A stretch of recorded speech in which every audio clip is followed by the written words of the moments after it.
Hello there, Alaskans, wherever you are. Welcome to the Must Read Alaska Show. Coming to you from somewhere in Alaska. This is the place where we talk about, you guessed it, Alaska. Where we keep the mainstream media on their toes and where we are standing up for what's right in a world run by leftists. You can find out more by heading over to mustreadalaska.com and also checking out the Must Read Alaska YouTube channel for some really great content. But first, let's get this party started. Excellent. Well, welcome aboard, everybody. And this is the Must Read Alaska show coming to you from somewhere in Alaska. And I'm so happy to be with you this morning. And I've got a great guest. I hope everybody had a great weekend. Check out the newsletter this morning. If you don't subscribe, I posted it on the Facebook page. I posted it on our website. Make sure you take a look at it. There's some really juicy little tidbits in there. There's stuff that you won't get anywhere else in Alaska. So make sure you check out the newsletter. And we've got a big show today, John. Quick. Let's thank our sponsor first. Want to thank the Charlie Pierce for Governor for sponsoring our show. The Must Read Alaska show is sponsored by Charlie Pierce for Governor. And we really, really appreciate the support from Charlie Pierce on the Kenai. So thank you so much, Charlie. We have a special guest with us today. I am very, very happy. Got a big smile on my face because we have John Coghill with us. And he is a former state senator from North Pole area of the interior. He's a friend of mine. And John, just say hello to the Must Read Alaska Nation. Good morning, Must Read Alaska Nation. Beautiful, beautiful day. I'm traveling, so I get to sit in the airport while I'm talking to you. Yes, and I'm traveling too, and so my computer is propped up on an ironing board in a hotel. So it's a glamorous life we lead. I mean, it's just terribly glamorous. And John, you look like you're in. You always have your background blurred, so you're somewhere in Alaska. And who knows? At an undisclosed location in the witness protection program. Well, we are thrilled to have you on our show. And I know you're there in the B concourse there. You're trying to catch a plane to Juneau for a forum tonight, which is the forum that's being put on by the Capital City Republicans.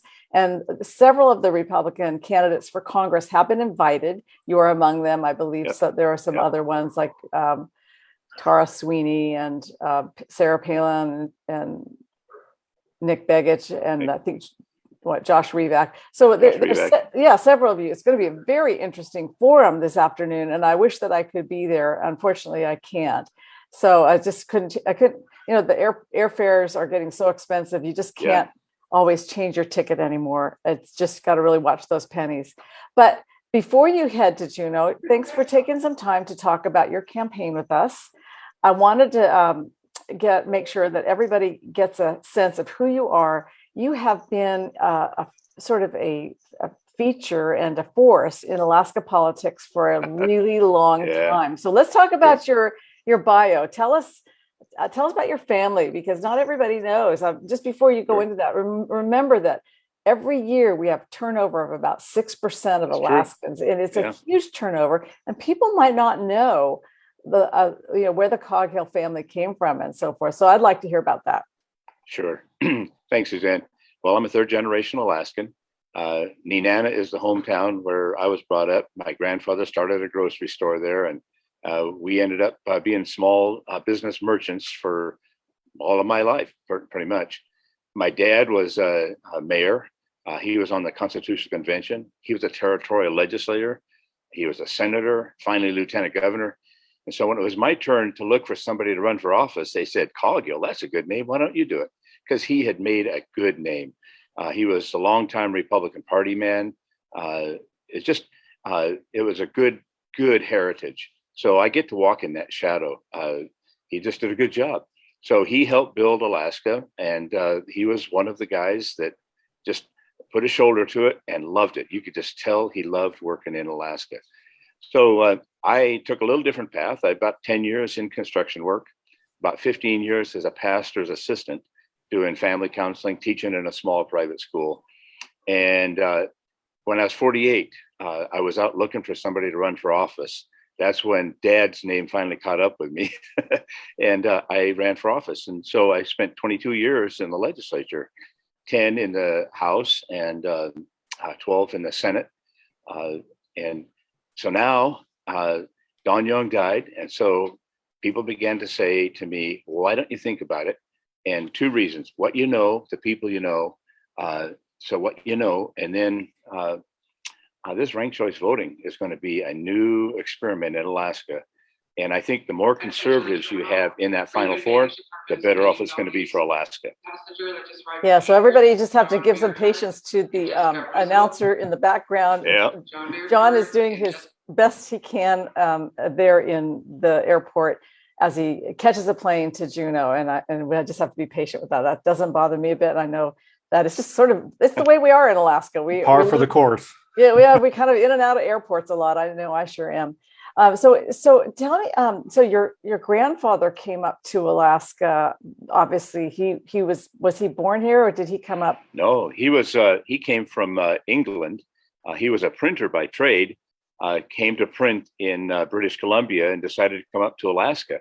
So he carried printing material up. He was a typesetter, and in delivering newspapers to the miners along the Fairbanks area.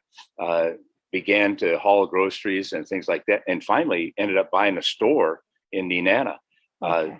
So he began to do everything from the groceries, which was a big deal, but grub staking miners and trappers and mail people, because a lot of the mail at those days was done by dog team. So where the rail hit Nenana, in fact, he was there when the original Surum run went. And helped grub stake some of the dogs. It's just a good history. Man, it's a great history. So if people are interested in the true history of Alaska, you just can't do better than to follow the family Coghill from Nenana. And it's Nenana, isn't it? It's not Nenana. Yeah, right, and Nenana. I've had to train myself all these years not to say Nenana, but it's Nenana. And the store is still there, and it's still a family store, correct? We sold it just 2 years ago, but it still got the name. So and I get to be the executor for Dad's estate. So I am still involved in it by way of accepting the payments and passing them on to the heirs.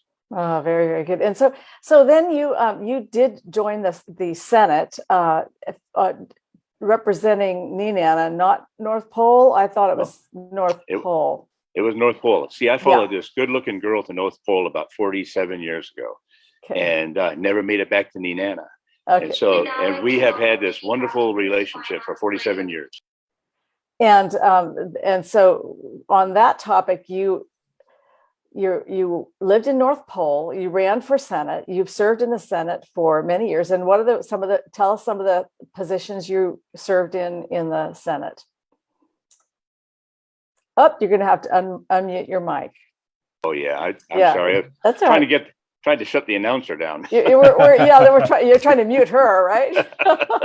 So in both the House and the Senate, I served as a majority leader and the Rules Chairman. So I was in the leadership most of the time in my work in both the House and the Senate. So I've been able to negotiate with both the House and the Senate, the governors, and have seen a few governors. Trying to figure out how to keep Alaska economically stable and morally straight, and we've been pretty active in it, both publicly and privately. Well, John, do you have any questions for John Quick? Do you have any questions for John Coghill? Yeah, Senator. So I have a question for you. So, and it's I'll say the question, then I'll kind of give a little background behind it. Sure. How do you feel is faith an important role when it comes to an elected official? Because I think a lot of times conservatives in the main, they turn on the TV and they see the mainstream media, and even, we have a Democrat, controlled House and a Democrat as our president. And we see them saying faith is bad, Jesus is bad, Christianity is bad. None of that needs to have any place in politics.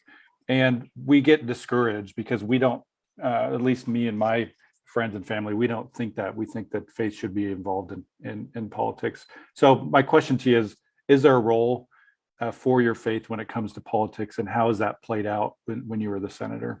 Sure. It's an essential role.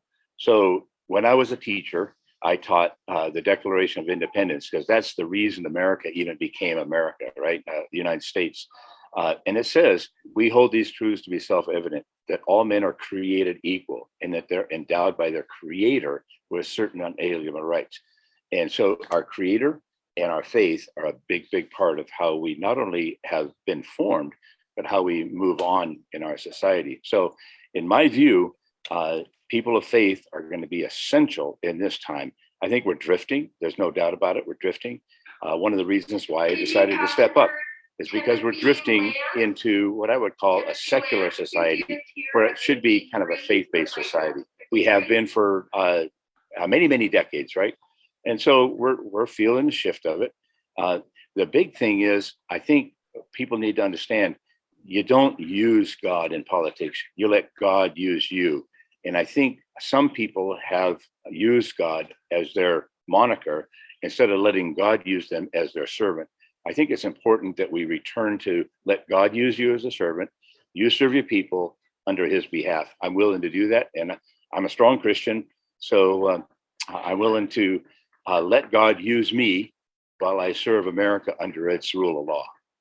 Nice. So we have, you have 48 other folks going against you.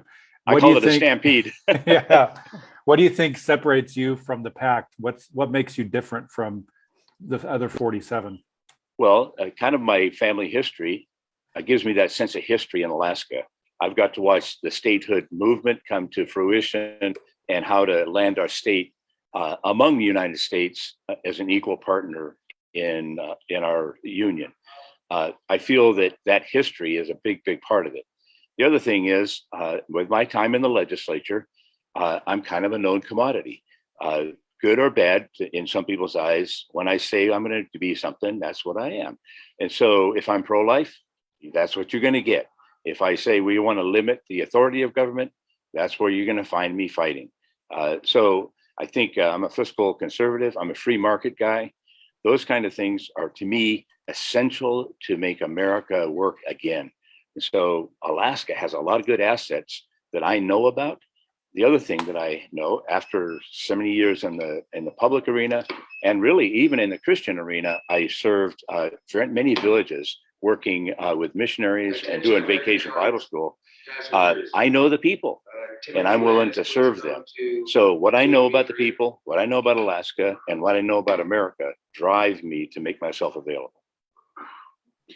Very good. And I'm just, on that topic, I know that you've been working in rescue mission for a couple of years, and I know that I see that puts a big smile on your face when I say that. So obviously that brings you joy. What are some of the other things that have shaped your character and your destiny?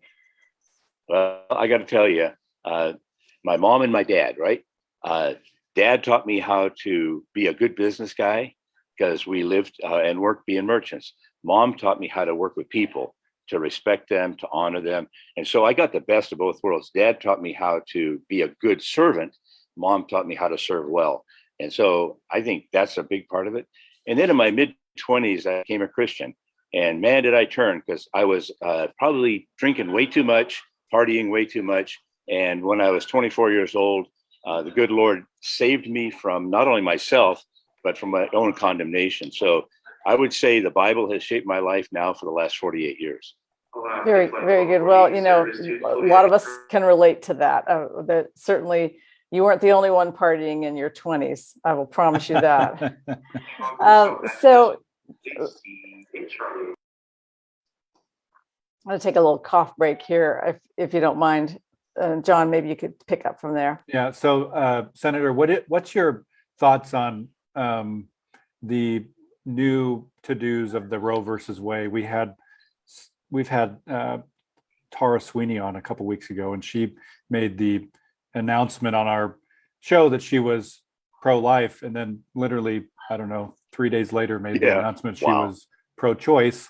And so where is your stance? I feel like I know it, but it sounds like you don't flip-flop depending on every third day that comes about. You probably another reason.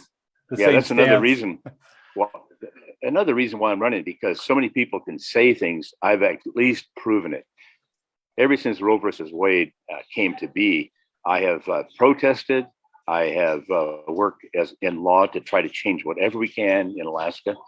We have not only the Roe versus Wade problem, but we have our own Supreme Court issue in that the right to privacy. I have fought those on every level that I can, both socially, doing it in my church, walking around with signs, and then legally battling it out between us, the Supreme Court, and many legislators, because it's a political position. But the reality is you have to honor a life. God makes the life. And so a baby doesn't have a voice. Somebody's got to speak up for the baby. Equally, though, a woman is made of God too. And I think you have to stand up for the woman as well. So it's not an either or thing. It's just, how do you value the life of both? If the woman's in trouble, help her out, but also help the baby, So the Roe versus Wade thing, I'm glad to see it come into this point in our history. The next chapter could be very interesting, because now we're going to have to probably settle into Alaska debate. We'll see how the Supreme Court does it. I think the leak was too bad. It makes me a little nervous. Hey, hang on. I'm sorry. I got right in the middle of them loading airplanes. I'm sorry. It's all good. But I think we're gonna have to figure out how to make each state come to the table. The good news is it'll be an honest debate throughout America, and the babies probably will get saved, because I think the more you bring this topic up, the more the science is available. You do ultrasound, people will begin to see a baby as just that, another human being. And it's a shame that we've wandered into this world, but here we are. And as for me, I'm pro-life, period. Very interesting. Well, I noticed that one of the people that is running for the congressional seat, in addition to you and the 46 others, is Chris Constant. And he said on his website that he is absolutely 100% pro-choice without exception. And I think that is a remarkable statement. And I noticed the mayor of New York also said that he is pro-choice without exception. And when you say without exception, of course, that means all the way up until that baby is born. Yeah. And in fact, there are many people who feel that they can be pro-choice up until the baby takes the first breath of air. I heard Scott Kendall making that remark the other day. That's true. Which is extraordinary. It's extraordinary that people will be so hardlined against what is clearly a life, and clearly can feel pain, and clearly can, this idea that people can, that you have to wait till the baby's viable, and then when the baby's viable, then that's when you can't destroy it. Well, I'm telling you, when that baby's born, it's not viable. When that baby's 2 years old, it's not viable. It's probably not viable until it's about 8 or 9, maybe 10 years old. And then it's just going to, if you left it on its own, it would be a pretty bad situation. But children aren't viable when they're born. And so we can't use that as anyway, we can get into that topic another time. But let's talk about where you stand on some of these other things that, like, a question that I have for you is some of the 3 topics that are most important to you when you think about serving in Congress. So you've served in the Senate, and you've handled all the issues that Alaska has to dish out. Sure. But when you go to Congress, if you had 3 things that you wanted to settle on, to work on hard, what would they be? So one of them we've already covered, the moral issues, the family, the pro-life issue.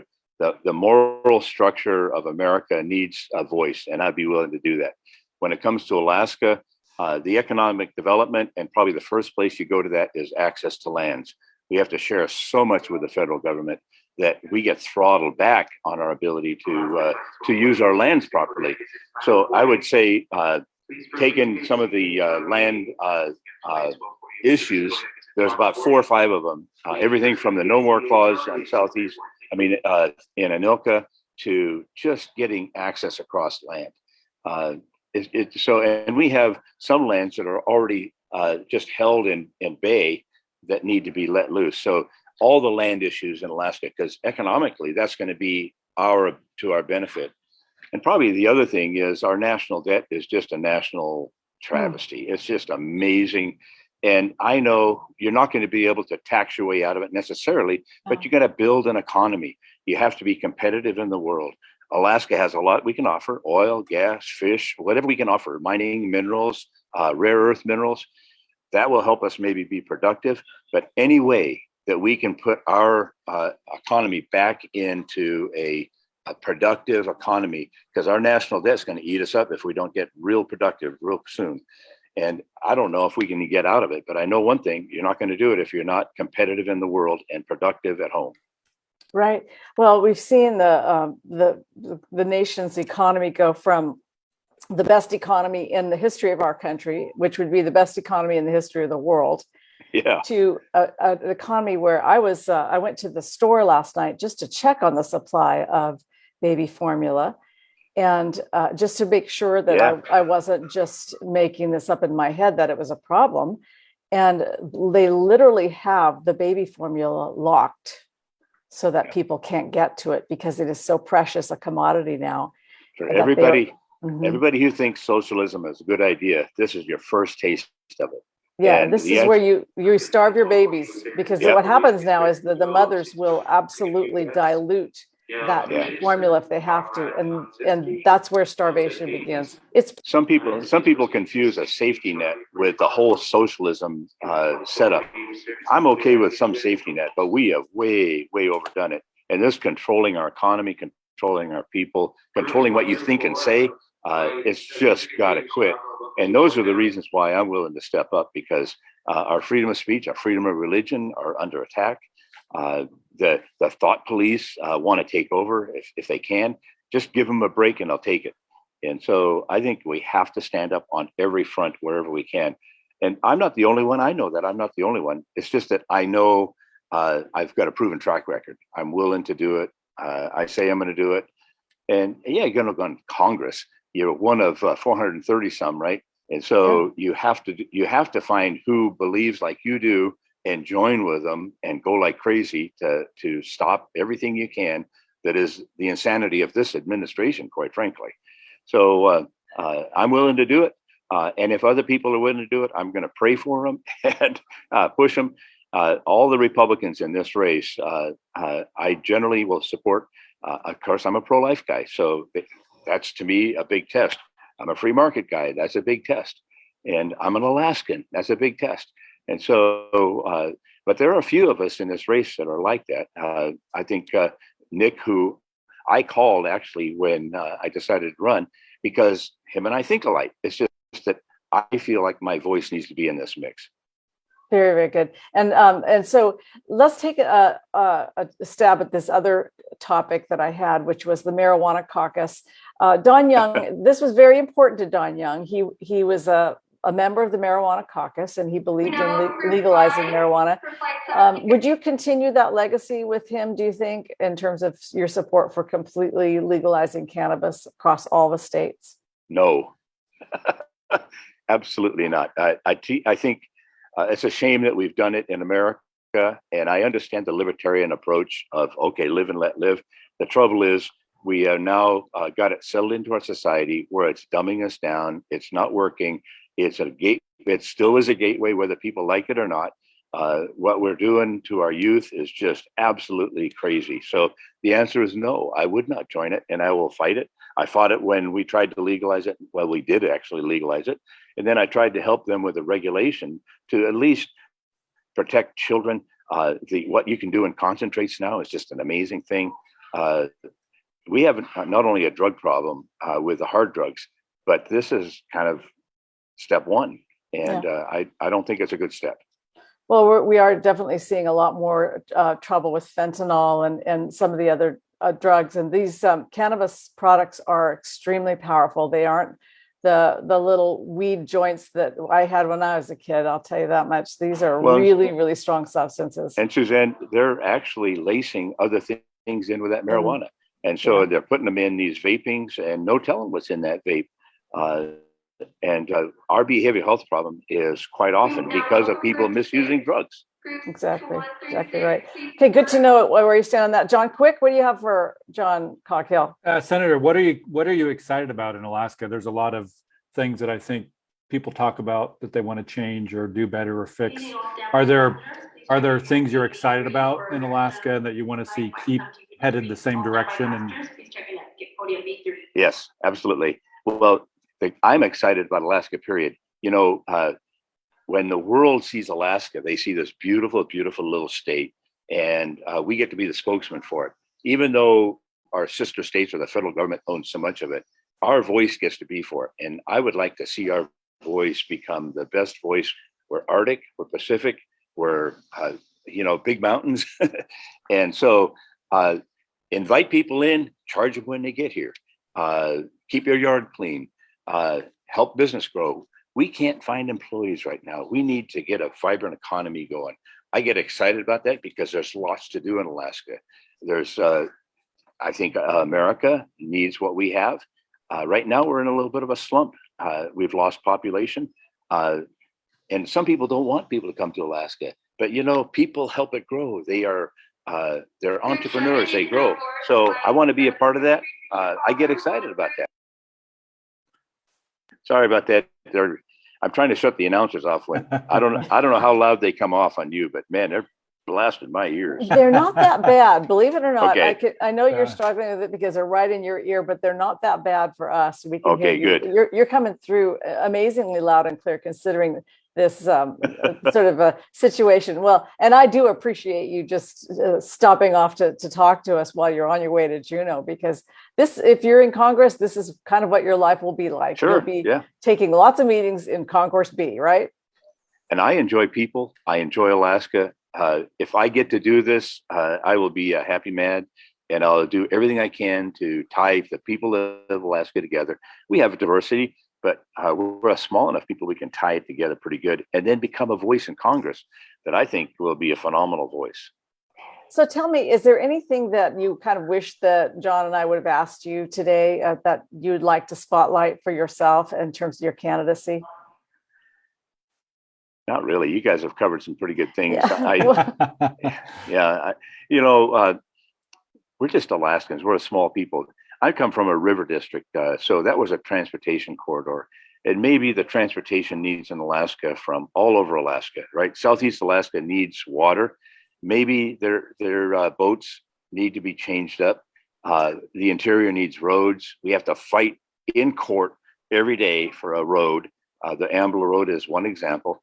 So I would say the transportation system in Alaska, and if Don did something well, he tried to get Alaska the means to build roads. We have to get across federal land quite often. And so building in Alaska is always going to be a challenge. But what we can do is we can show the world that not only can it be done, it can be done well. We have done that in our oil fields. We have done that in our mining fields. We've done that in our transportation system. So the ferry system down southeast needs some work. There's no doubt about it. But so do some of my frost heaved roads up in the interior. So I'd say transportation, our food chain issue in Alaska, our supply chain, I should say, is fragile. And we need to work on trying to diversify that where we can. We depend upon Seattle. We depend upon our boat traffic coming in and out. We have a couple of docks in Alaska, one in Valdez, one in Anchorage. Matsu's trying like crazy to get one going. Those are all going to be important to us because you have to have diversity in your supply chain access. So good air transportation, we depend upon it here in Alaska. So our airports, all those things are going to be important to me. So transportation is a big key to a good economic growth in my view. So if we missed something, that was it probably in this discussion. To Chicago. Right, and not to forget about ports as well. You're right, that infrastructure. I was just trying to think of the last time that we built an actual road, and I think it might be the Palmer-Wasilla Highway trunk road there. I mean, I don't know when we built a major road. You think about Egan Drive in Juneau, and it goes across all these wetlands as it goes out to the airport. And they fought it like crazy. You'd never be able to build that road today. You'd still be on that little 2-lane highway weaving in and out. Yeah, it takes 20 years even to get a permit, and it really shouldn't. Now, the thing is, we have done it well. We've proven to people that we can do it well, but it has to be proven over and over and over again. We need to get some precedent set for what we can do in Alaska. And so transportation is key. Well, I know that you've got a plane to catch, and I'm not going to keep you much longer. I just want to give you a chance to tell people where they can find out more about your candidacy. Online, I presume. Yep. And can you tell us what your URL is for your campaign? Yes, it's CoghillforCongress.com. And that's Coghill with the F-O-R. Coghill, COGHILLFOR Congress.com. And then if you want to send me an email, it's John at CoghillForCongress.com. Or you can call me because I will take phone calls, 907-687-6091. And if you get jammed up, I'll call you back later. Yeah. Well, that's great. So basically, CoghillForCongress.com. And if you want to send a note to John and ask him questions where he stands on issues, it's John@CoghillForCongress.com. And That's me. I'm really, really just so thrilled that you were able to join us today. We're going to sign off here. But before we do, we want to thank everybody for being supporters of Must Read Alaska. It makes it possible for us to do this kind of work, to showcase conservative voices, to showcase conservative points of view, and to give you a forum online for you to discuss politics. And we especially value conservative commentary, unlike other media in Alaska that suppresses conservative commentary. We welcome it. And if you'd like to support the conservative side of the news, well, that Must Read Alaska has a donate button right on the right-hand side. I hope you press it and keep us going. John has a podcast on Wednesday. And John, you had a wonderful guest on Friday. You want to talk a little bit about that, and people can go back to that show and look at it? Yeah, so we had Danica on the show last week, and she's like the Alaska Instagram rock star. She's Alaska famous, and she does one of the businesses she owns is she helps plan people's Alaska dream trip. So we're going to be giving away a 1-hour plan session probably today or tomorrow when I have some time. And so if you want to enter to win that, all you have to do is go like, comment, or share the previous podcast with Danica, and you'll be entered to win an exclusive 1-hour sit down with her on the phone so she can help either you or a family or friend plan your dream Alaska trip. That's fantastic. And you also did a podcast with Charlie Pierce for Governor. And while we're at it, we want to thank Charlie Pierce for Governor for sponsoring this show today, and really appreciate you helping us get to all the nooks and crannies all over Alaska with this wonderful show where we are able to showcase people from all over the state, including this amazing guest today that we've had, John Coghill. We are so grateful you took the time, John. I just want to thank you one more time and wish you all the best in Juneau and all the best on the campaign trail. Thank you, Suzanne. Thank you, John. Appreciate it very much. Thanks, Senator. All right, everybody. Until next week, we're signing off from somewhere in Alaska.